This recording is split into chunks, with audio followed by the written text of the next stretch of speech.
Let's troubleshoot the recall. One of the number one reasons that a recall fails is that you're dealing with competing motivators in the environment. So you go out to a place, the dog sees ducks, birds, activity, you're standing there, you're trying to be, let's say, interesting to the dog couldn't care less, the dog goes the other way.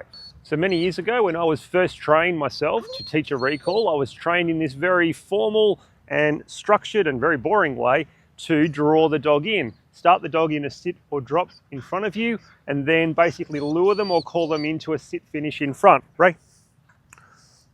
Yep. So it looks neat and clean, but in real work, it has very, very little value. So what's the issue with it? The issue is it's dead boring. The dog doesn't get to do anything remotely fun. So if your dog knows it's got to charge in and then do this nice sit finish at the end of a recall, you're killing all the joy in the activity. So there's a simple strategy you can use to make the recall much, much more fun when you're practicing it in a formal sense.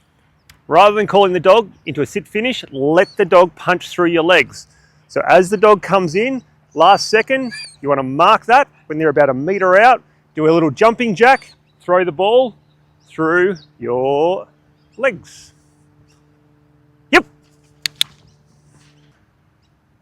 Yep.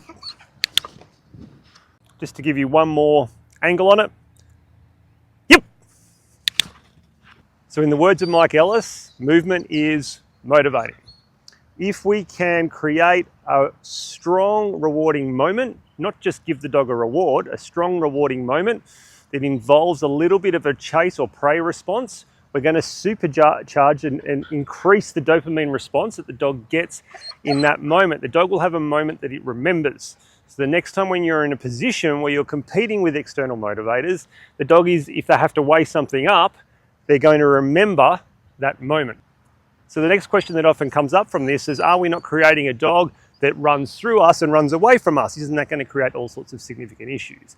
Well, we don't train anything in isolation. This is a package. We're not just training a recall exercise without the rest of our program. We have a full program that packages everything together. So the dog has already learnt prior to this to take the toy and bring the toy actively back to us. We can do the same thing with food. Early days in our dog's development, we play with food a lot. We throw food. So you can do this exercise with a piece of food.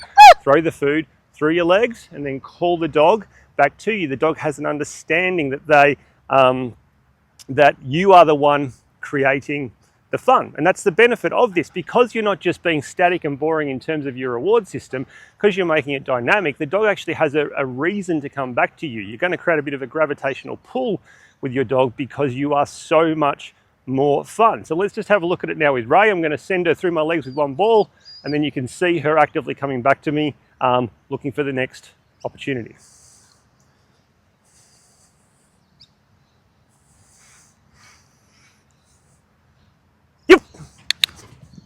Aha, good job, buddy. Blux. Now, I appreciate for some of you, this breaks the traditional model and it may challenge your thinking a little bit. Please feel free to put questions in the comments. Happy to have some discussion around this, but if nothing else, give it a go. But remember, nothing that we put up on social media stands alone. There's a whole bunch of work around this. We have about 300 to 400 videos up on our social media platforms. So if you scroll through, you'll find other related content that packages this all together. Good job. Hey, buddy.